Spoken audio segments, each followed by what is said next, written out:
Hello दोस्तों, नमस्कार। आप सभी को मेरा प्रणाम। दोस्तों, आप सब कैसे हैं?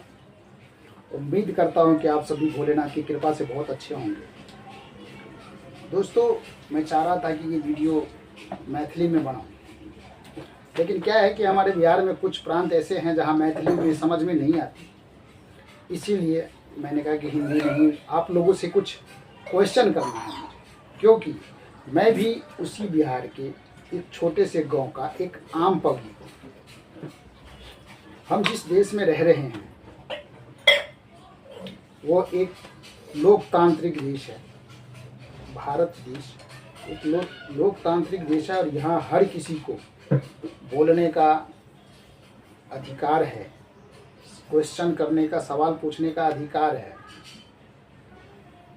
लेकिन हम जो बिहार वाले हैं उसमें कमी क्या है? जिससे सवाल पूछने चाहिए उससे सवाल नहीं पूछते हैं, जिससे सवाल नहीं पूछने चाहिए उससे सवाल पूछते हैं। दोस्तों, जब मैं छोटा था तो उस टाइम तक यही समझता रहा कि भारत जो है ये पूरा भारत हमारा देश है और हम अपने भारत में किसी राज्य से किसी भी राज्य में जा सकते हैं, रह सकते हैं, कमा सकते हैं, अपनी बोली, अपनी भाषा, अपनी संस्कृति को सहेज सकते हैं। लेकिन जब बड़ा हुआ हूँ और अपने राज्य से बाहर निकला हूँ तब समझ में आता है कि ऐसा है नहीं जैसा हम सोचते थे। जानते हैं आप लोग, जब बिहार से निकल के किसी राज्य में जाते हैं तो बहुत जगह ऐसे होता है कि बिहार का नाम सुन के ही लोग अपने नाक मुंह सिकुड़ लेते हैं।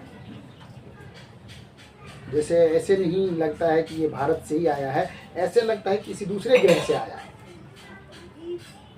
हाँ, खैर छोड़िए इन सब बातों के लिए, क्या आप समय बर्बाद करें। मैं तो मेन मुद्दे की बात करता हूँ। दोस्तों, अभी जो महाराष्ट्र में भाषा की लड़ाई हुई और यूपी बिहार वालों को पीटा गया, तो मैं आप लोगों से ये पूछना चाहता हूँ कि क्या हम बिहार वाले इसीलिए पैदा होते हैं कि पैदा हो, 18 साल को क्रॉस करो, बिहार के किसी राजनेता को वोट दो, उसे गद्दी पर बैठा और खुद को अपमानित कराने के लिए, बेइज्जती कराने के लिए, लोगों से मार खाने के लिए अपने राज्य से दूसरे राज्य में जाए? दोस्तों, जो अभी हुआ है महाराष्ट्र में, उसको देख के जब पूरे भारत में या कहीं भी हमारे प्रांत के लोगों को, बिहार वालों को कोई मारता है, कोई गाली देता है, कोई कुछ कहता है, तो तकलीफ मेरे हृदय में भी होती है कि आखिर ऐसा हो क्यों रहा है? क्या हम भारत के नहीं? और मैं आप लोगों से ये पूछना चाह रहा हूँ कि आज भारत के हर राज्य में पाकिस्तानियों को, बांग्लादेशियों को बसाया जाता है, उसको सपोर्ट किया जाता है। लेकिन भारतवासी जो बिहार के हैं, यूपी के हैं, झारखंड के हैं, बंगाल के हैं, राजस्थान के हैं, उसको दूसरे स्टेट में कहता है कि हमारे स्टेट की भाषा बोल, नहीं तो मारते हैं, पीटते हैं, बेइज्जती करते हैं। क्या ये गलत नहीं है? जब पाकिस्तानी यहाँ आते हैं तो क्या वो मराठी बोलते हैं? क्या वो तेलुगु बोलते हैं? क्या कन्नड़ बोलते हैं? जब बांग्लादेशी यहाँ आते हैं तो क्या वो मराठी बोलते हैं? क्या वो तेलुगु बोलते हैं? क्या वो कन्नड़ बोलते हैं? लेकिन उनके साथ ऐसा नहीं होता है, उनको सपोर्ट किया जाता है। क्यों? ये शह किसकी है? आपके, हमारे राज्य नेताओं की है। और हमारी विदेशियों से भी कम इज्जत है। तो दोस्तों, हमने सब कुछ देखा। अभी जो भाषाओं की लड़ाई हुई तो सारे नेताओं ने, कोई उसको गाली दिया, कोई राज ठाकरे को गाली दिया, कोई मोदी को गाली दिया, कोई किसको गाली दिया, लेकिन किसी नेता ने ये नहीं कहा कि मैं बिहार में रोजगार लाऊंगा। अगर किसी ने कहा है तो मुझे बताओ। मैंने नहीं सुना है, आप लोगों ने सुना होगा तो मुझे बताओ। जानते हैं आप लोग हमारे अंदर एक्चुअली में कमी क्या है? हमारे अंदर में ये कमी है कि हम किसी भी शियार को अपना मत अपना समर्थन देकर गद्दी पे बैठा देते हैं, वो वहाँ मलाई चापते रहते हैं और हम जो पब्लिक हैं वो दूसरे राज्य में जाके जूते चाटते हैं, गाली सुनते हैं, अपमानित होते हैं। और वो शियार गद्दी पे बैठ के अंदर ही अंदर हमारे ही मांस को नोचता है और हमें पता भी नहीं चलने देता है। मैं नहीं जानता हूँ कि मेरी बात किसी को चुभ रही होगी या किसी को तकलीफ हो रही होगी। मेरे जहाँ तक मैं जितना समझता हूँ उतना ही मैं आप लोगों के समक्ष में रखूँगा।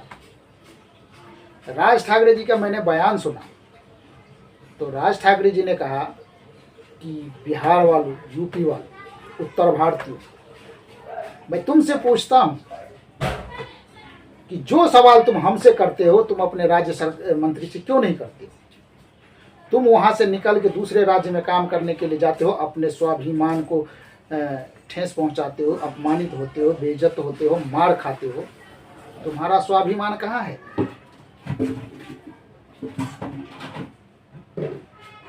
तुम अपने राज्य सरकार को क्यों नहीं पूछते हो कि मैं तुम्हें वोट दे करके गद्दी पे बैठाता हूँ तो तुम हमारे बिहार में इंडस्ट्री क्यों नहीं ला रहे हो, हमारे लिए रोजगार क्यों नहीं पैदा कर रहे?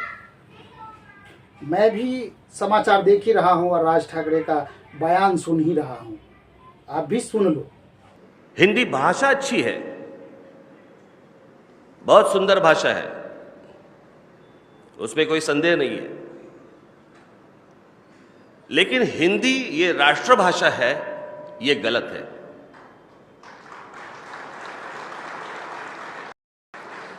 क्योंकि राष्ट्रभाषा का निर्णय कभी हुआ ही नहीं।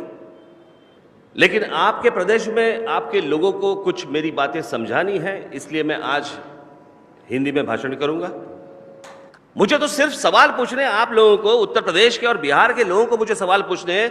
आपके यहाँ के राजनेता कुछ नहीं करते, आप बाहर जाते हैं, बाहर जाके आपको इस संघर्ष का सामना करना पड़ता है।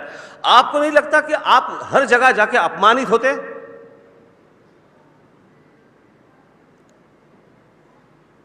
आपका स्वाभिमान कहां है? आप आपके राजनेताओं को कभी पूछेंगे नहीं कि हम लोग जब बाहर जाते हैं तो हमें जिल्लत की जिंदगी जीनी पड़ती है, लोग गालियां देते हैं, मारपीट करते हैं। वहां के लोगों को, अगर अभी तक उनके वहां पे लोगों को रोजगार नहीं है, हम लोग वहां पे जा रहे हैं। हाँ, तो अब बताओ, क्या राज ठाकरे जी ने जो कहा है क्या गलत कहा है? बिल्कुल भी गलत नहीं कहा है। उन्होंने 100% 16 आने सत्य कहा है कि आप जिस राज्य मंत्री को वोट देते हो उससे रोजगार क्यों नहीं मांगते, उसको क्यों नहीं कहते हो कि बिहार में रोजगार लाओ। हम बाहर जाते हैं, अपमानित होते हैं, बेइज्जती होते हैं। जिसको वोट दे करके आप गद्दी पे बैठा तो उससे क्यों नहीं पूछते हो कि भाई बिहार में रोजगार क्यों नहीं है? आज तक किसी नेता ने कहा कि मैं बिहार में रोजगार लाऊंगा, इंडस्ट्री लगाऊंगा? किसी ने नहीं कहा। और फिर भी हम क्या सोचते हैं, कोई कहता है कि इस गुआर हैं, हम गुआर को वोट देंगे, कोई बामन है बामन को वोट देंगे, कोई महतो है महतो को वोट देंगे, कोई चमार है चमार को वोट देंगे। क्या इसी के लिए पैदा हुए हैं हम? अरे हम इसी के लिए पैदा हुए कि 5 किलो चावल मिल जाए, छोरियों को एक साइकिल मिल जाए, स्कूल में कपड़े मिल जाए, बस इसीलिए पैदा हुए हैं हम?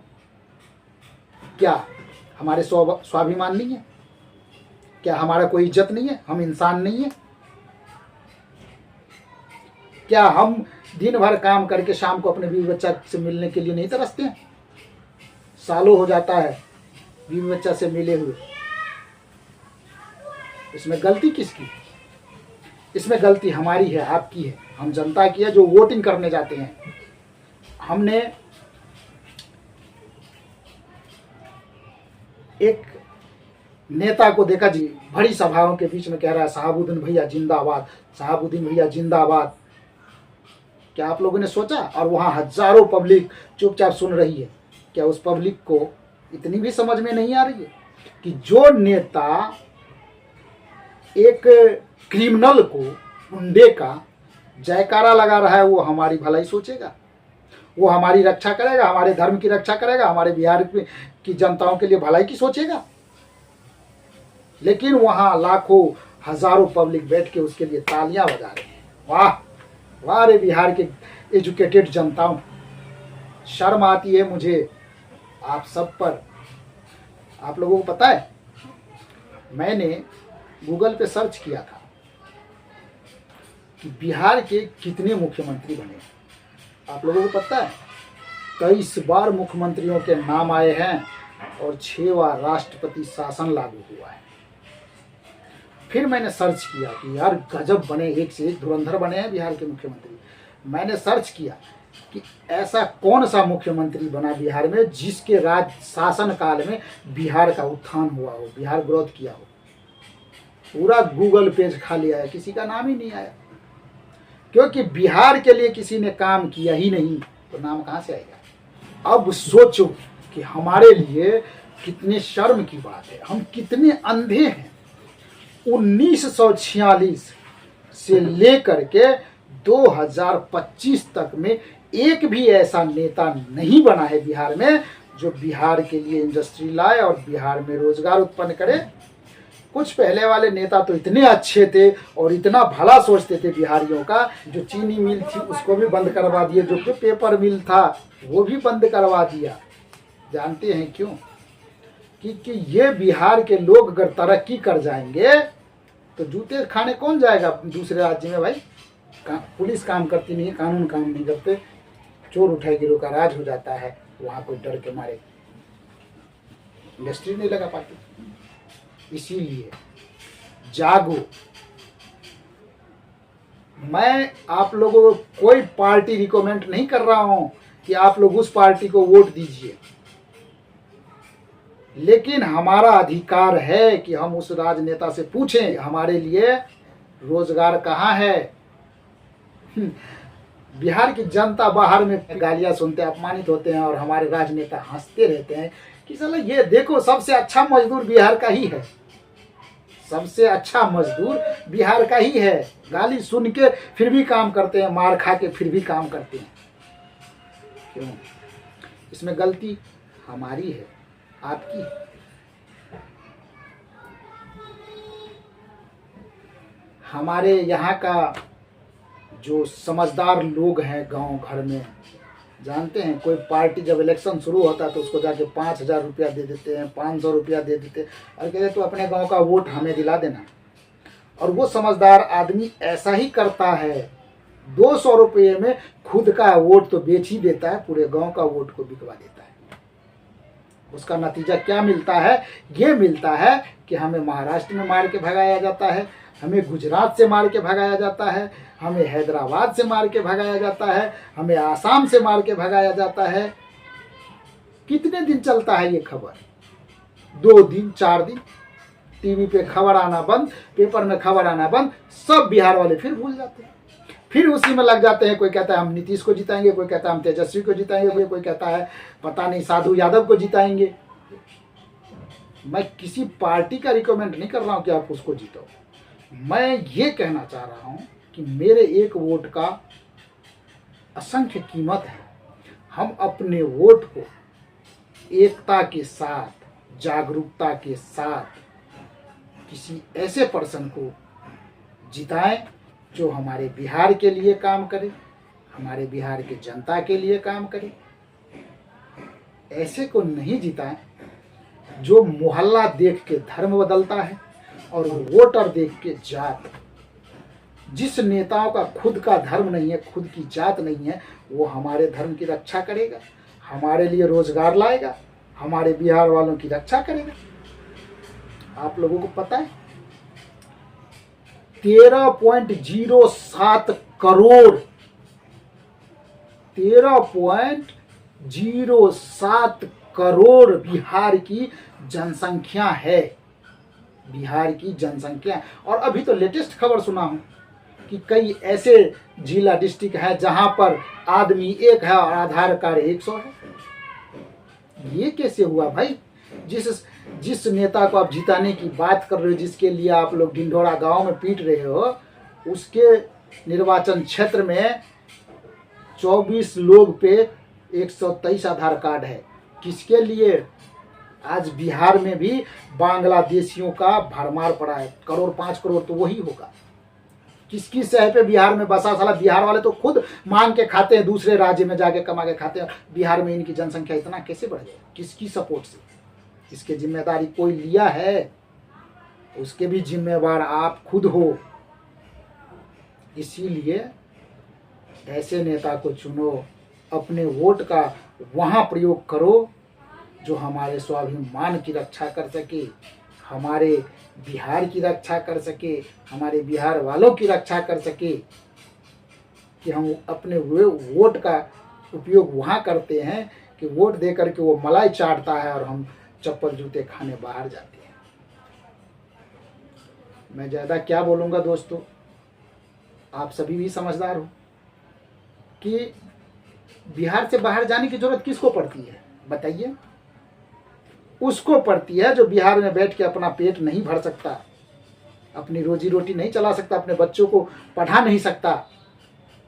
सरकारी स्कूल इतने बढ़िया है बिहार में जहाँ बच्चे गिल्ली डंडा खेलते रहे और मास्टर मैडम या तो कुर्सी पे सोते रहते हैं या फिर ढीला हेरी करते रहते हैं।